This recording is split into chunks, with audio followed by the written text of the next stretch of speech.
최근 고령 운전자에 의한 교통사고 비율이 늘어나고 있습니다. 부산시에서도 최근 5년간 꾸준히 증가하고 있는데요. 이에 대해 대책 마련을 촉구하는 목소리가 높아지고 있습니다. 헬로 이슈토크에서 자세한 내용과 함께 현행 제도와 정책 등을 짚어봅니다. 오늘은 한국도로교통공단 최재원 교수와 함께합니다. 교수님 어서 오십시오. 네, 반갑습니다.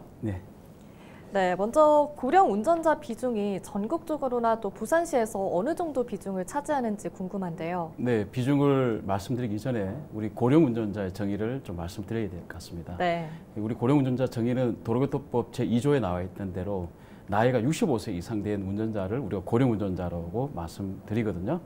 근데 이 용어 자체가 지금 100세 시대인데 고령 운전자, 고령 들어가니까 좀 없잖아, 그런 면이 없잖아 있는데요. 네. 일단 제가 수치를 보니까 2024년 기준입니다. 전국적으로 우리 면허증 가지고 있는 분이 한 3,400만 명 되거든요. 근데 65세 이상 되신 분들이 한 517만 명 정도. 그러니까 수치로 제가 보니까 대략 한 15.2% 정도 되고요. 부산 같은 경우에는 한 34만 명 정도 됩니다. 그러니까 전체적인 우리 운전자 비율의 한 16.6% 정도 되거든요. 네. 그러니까 결과적으로 우리 인구 구조학적으로 보게 되면 인구가 자꾸 줄어들고 지금 출산율이 거의 좀 많이 부족하잖아요. 그렇죠. 그래서 앞으로 고령 운전자는 계속 늘어날 수밖에 없다. 이렇게 생각을 하시면 될 것 같습니다. 네, 이렇게 또 운전사고 발생률이 고령자에 의한 사고가 높아지고 있는데요. 좀 여러 가지가 있겠지만 원인으로는 어떤 것들이 꼽히는지 궁금합니다. 고령 운전자 일단 통계를 조금 말씀을 드릴게요. 작년에 우리 교통사고로 인해서 돌아가신 분이 한 전국에 2,521명 정도 됩니다. 근데 이제 실제적으로 고령 운전자가 운전해서 이제 사망 사고를 내는 비율이 해마다 계속 늘어나고 있어요. 계속 늘어나고 있기 때문에 그 명수로 보니까 한 761명 정도 되고요. 부산 같은 경우에는 작년에 이제 고령 운전자가 교통사고를 일으킨 부분에 대해서는 한 23.5% 정도가 65세 이상 된 어르신들이 사고를 냈다. 이렇게 말씀을 좀 드리겠습니다. 그리고 조금 전에 이제 앵커분이 말씀했듯이 교통사고의 원인 뭐 다양하겠죠. 다양한데 실제적으로 고령 운전자의 사고를 좀 분석해 보면 좀 특징이 있어요. 왜 그러냐면 신체 기능이 저하가 됨에 의해서 판단력이라든지 인지 능력 그리고 순발력 뭐 저도 이제 나이가 50이 넘었는데요. 사람은 늙어가면은 신체 기능이 다 떨어질 수밖에 없는 것으로 갈 수밖에 없죠. 그래서 그런 부분들이 다른 연령대에 비해서 좀 특징적이지 않느냐 이렇게 말씀을 드릴 수가 있겠습니다. 네, 또 그럼 부산경찰청에서도 대책을 마련하고 있을 것 같은데요. 좀 주목할 만한 내용이 있다면 소개해 주시죠. 우리 부산경찰청뿐만 아니고 전국적으로 이제 면허 반납을 하려고 많이 홍보를 하고요. 부산경찰청 내에서도 경찰 가족도 있잖아요. 네. 그래서 이제 안에 사내 게시판으로 많이 좀 반납을 이제 유도를 합니다. 그리고 이제 우리 12월 달에 부산뿐만 아니고 전국적으로 우리 가상현실이라 그러죠. 버추얼 리얼리티를 도입해가지고 네. 우리 그 적성검사 받는 어르신들 이런 제도를 좀 도입하려고 지금 준비 중에 있습니다. 네. 네, 일각에서는 좀 다소 형식적인 검사가 되지 않을까 하는 우려도 나오는 것 같습니다. 검사 기간이 1년인데 대부분 12월 말에 수요가 몰린다고 하는데요. 이에 대해 어떤 대비책이 마련되어 있을까요? 이렇게 좀 말씀을 드릴게요. 우리 그 도로교통법 보면 75세 이상 된 어르신들은 반드시 면허증을 이제 적성 검사를 받는다는 말을 쓰거든요. 적성 검사 받을 때 반드시 절차가 있어요. 뭐냐면 각 구군 16개 구군이 있습니다. 부산에.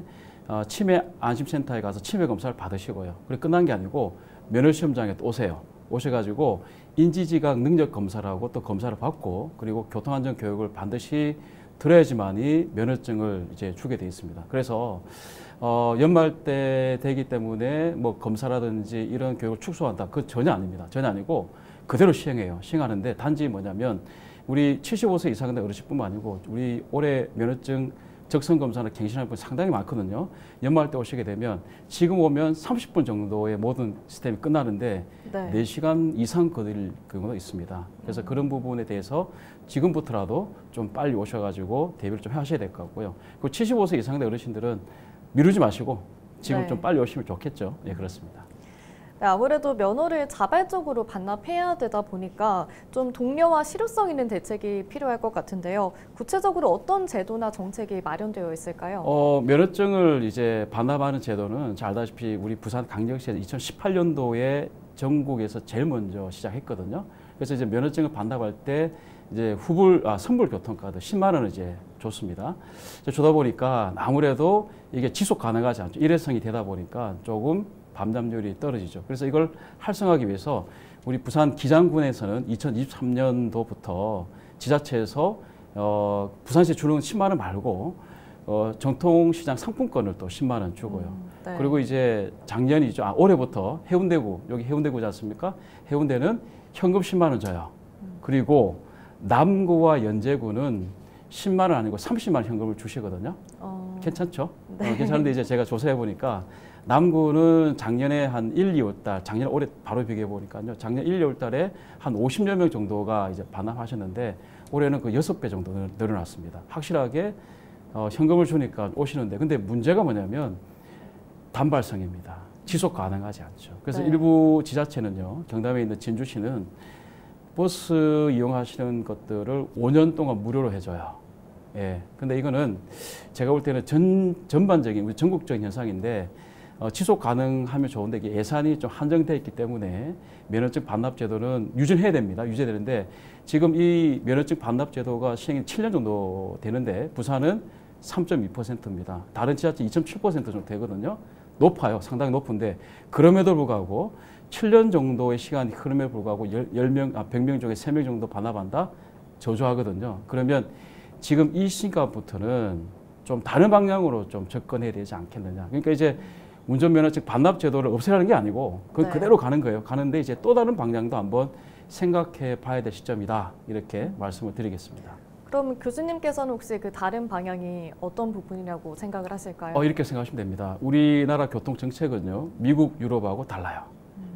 가장 비슷한 부분이 일본이거든요. 네. 일본은 우리나라보다 훨씬 초고령 사회가 먼저 진입한 제도잖아요. 그래서 제가 자료 찾아보니까 2017년도부터 세프티 서포트카, 그러니까 이제 쉬운 말로 서포트카 S라는 정책을 펴가지고 네.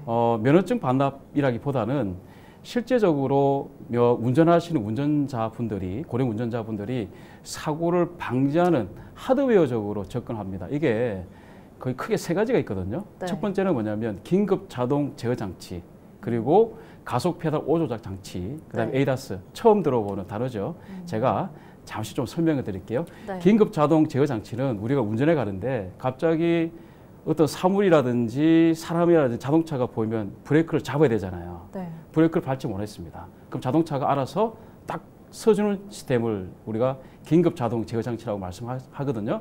그리고 이제 가속 우리가 O 조작, 그러니까 가속 페달 O 조작 장치는 이렇습니다. 운전해 가는데 어떤 사물이나 사람이 보여요. 그럼 브레이크를 잡아야 되는데 잘못해서 악셀레터를 밟았습니다. 그러면 우리가 분당 회전율 RPM이라 그러거든요. RPM이 갑자기 우웅 하고 올라가 버려요. 그러면 이걸 인지하고 엔진으로 들어가는 이 연료를 차단해 버립니다. 예, 이런 장치 조금 다르죠. 네. 그리고 ADAS는 이런 거예요. 요즘 뭐 자율주행차 많이 하는데 이 자율주행차는 이 개념이 지금 일반 차 다 녹아져 있습니다. 네. 자, 우리 앵커님도 운전하실 때 방향지시등을 켜고 운전하셔야 되죠. 근데 네. 방향지시등 켜고 운전하지 않으면 차선을 이제 넘어갈 때 차로에 어떤 선이 걸리면 삐빅 울려요. 그렇죠. 그게 이제 ADAS 시스템이거든요. 네. 그래서 이 세 가지 시스템을 일본에서는 이미 7, 8년 전부터 이런 장치를 보급했습니다. 보급했는데 이 장치를 보급할 때 제가 살펴보니까 약 3년 동안 1조 원 정도 예산을 투입했거든요. 네. 그래서 고령 운전자의 비공식적으로 한 10대 중 8대는 우리 고령 운전자 이 장치를 장착을 했어요. 그래서 이제 보니까 국가에서 이 장착하는데 예산을 지원해 줍니다. 그래서 아까 제가 지금 금방 이야기했던 이 세 가지 장치를 다 장착한 차가 새 차가 되겠죠. 네. 이런 차들을 구입할 때 한 85만 원 정도 지원해 주고요. 그리고 가속 페달 O 조작 장치는 한 35만 원 정도 지원해 주더라고요. 네. 그래서 이런 부분을 제가 말씀을 드릴게요. 지금 우리 바깥에 나가면 부산의 초고령 사회입니다. 택시를 타시면 좀 연세가 지긋하신 분 많으시죠. 네. 그래서 우리 운전으로 업을 하신 분들 보면 여객 운수 종사자, 화물 운수 종사자 중에 한 24% 정도가 65세 이상이에요. 그러면 실제적으로 이분들한테 먼저 지원을 해줘야 되거든요. 그래서 이 방송을 통해서 이렇게 정책 제안을 한번 해보겠습니다. 첫째, 면허증 반납하는 제도 계속 하셔야 됩니다. 그런데 이 정책은 지속 가능한 정책, 일회성이 아니고 지속 가능한 정책을 한번 생각해 봐야 될 것 같고요. 그리고 실제적인 부분에 더 포커스를 맞춰줘야 됩니다. 그래서 지금 일본에서 하는 이 스포츠카 S 정책을 도입하는데 문제는 뭐냐면 예산이거든요. 그럼 어떻게 되겠습니까? 운전이 업으로 하신 분들한테 먼저 예산을 좀 정책을 시행하고요. 그리고 좀 여유가 있는 분들은 그런 장치를 장착한 차량을 구입하거나 장치를 이렇게 장착하지 않습니까? 그런 분들한테는 보험료를 할인해 주는 거예요. 그러면 이게 실제적인 대안이 되지 않을까요? 그래서 저는 첫 번째보다는 이제 두 번째로 스텝이 옮겨가야 되지 않겠느냐, 이렇게 조심히 좀 제언을 한번 해보겠습니다. 네, 방금 일본 사례도 말씀을 해주셨고 여러 가지 좋은 의견들을 내주셨는데요. 이런 방안들이 구체적으로 실현이 되려면 유관기관과의 또 협력 절차도 필요할 것 같습니다. 어떤 과정들이 좀 필요할까요? 네, 지금 제가 말씀드린 내용이요. 하늘에서 뚝 떨어진 아주 뭐 특별한 그런 대책이 아니고 이미 우리 정부뿐만 아니고 지자체에서 많이 지금 알고 계시거든요. 그래서 제가 아는 바로는 국토교통부에서도 이걸 적극적으로 지금 검토하고 있는 상태고요. 아무래도 조만간에 좋은 결과가 나오지 않을까 이런 생각을 하고 있습니다. 예. 좋습니다. 또 도로교통공단에서도 힘을 쓰고 있다고 하니 또 홍보나 이런 것들도 좀 더 개선이 되면 좋을 것 같습니다.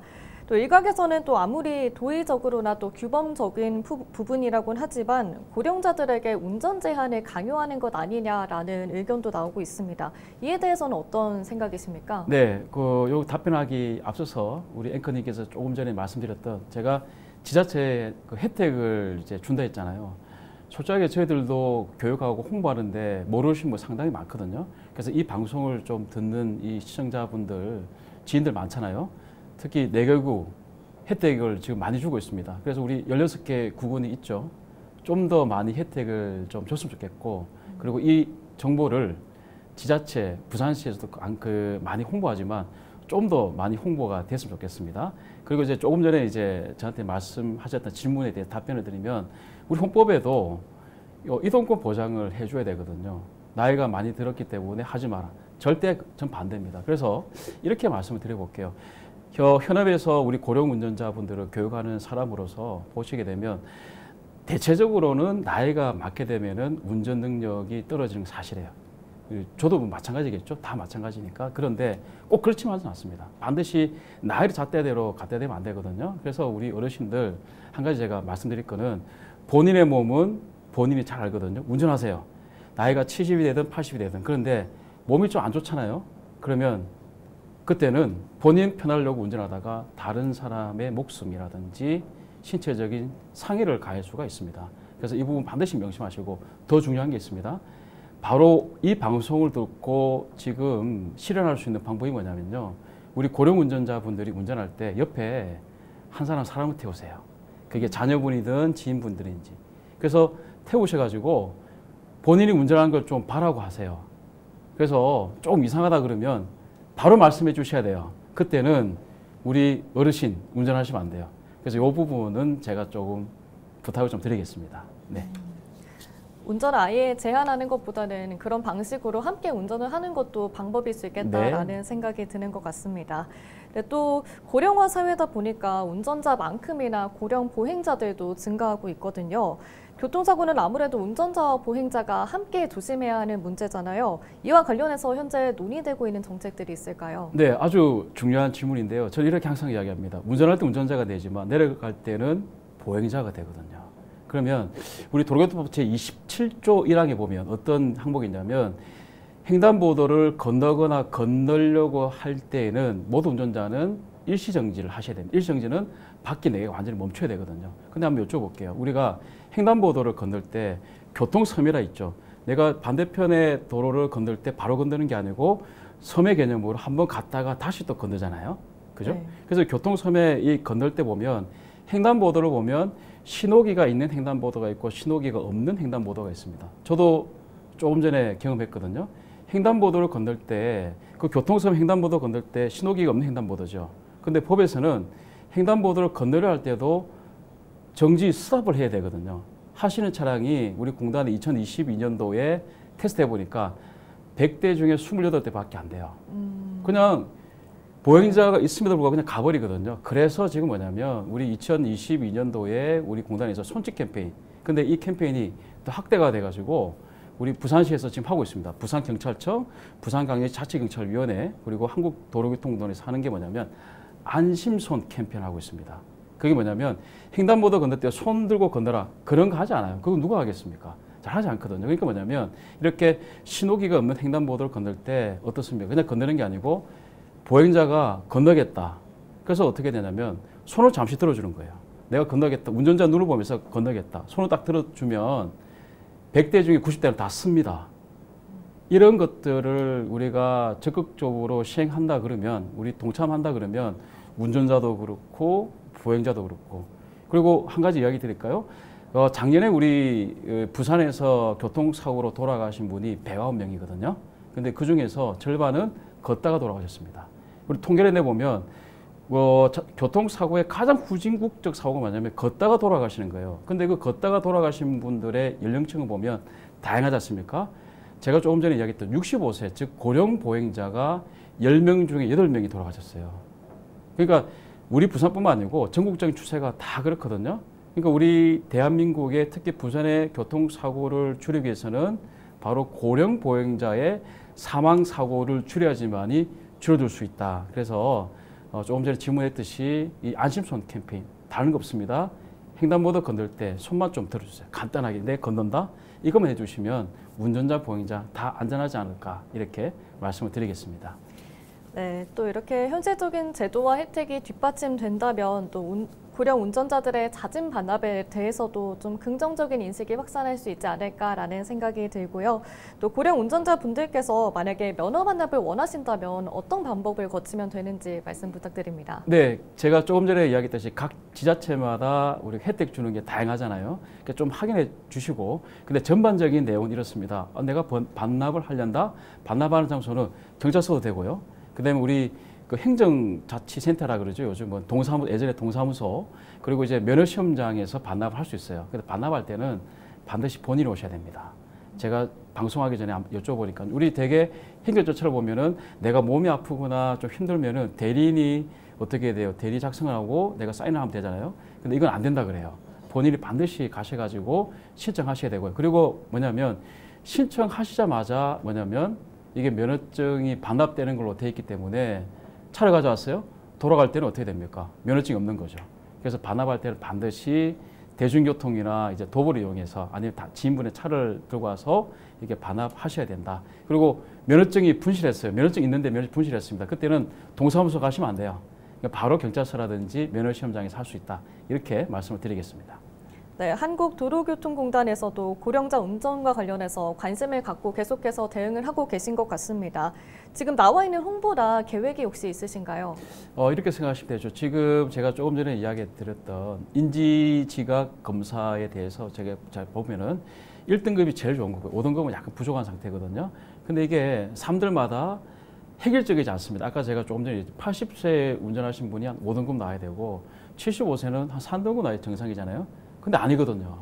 다를 때가 있습니다. 그래서 이 등급 자체를 좀 고도화할 부분이 있지 않을까. 그래서 제가 조금 전에 이야기했던 우리 경찰청에서 VR, 가상현실 도입한다 그랬잖아요. 그걸 하는 데가 우리 공단에서 하거든요. 그래서 그런 것들을 잘 도입해서 정착되게끔 좀 더 신경 쓰고 고도화되고 세분화될 수 있게끔 노력하도록 하겠습니다. 네.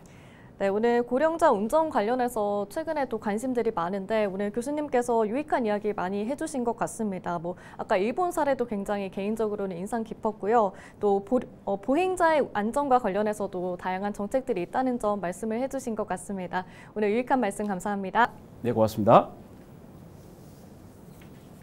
고령 운전자의 면허 반납은 강제가 아닌 분위기 형성이 필요합니다. 여기에 다양한 검사와 제도가 뒷받침될 때 도로 위 보행자와 운전자의 안전이 보장된다는 점을 강조하며 오늘 헬로 이슈 토크는 여기서 마무리합니다. 시청해주신 여러분 고맙습니다.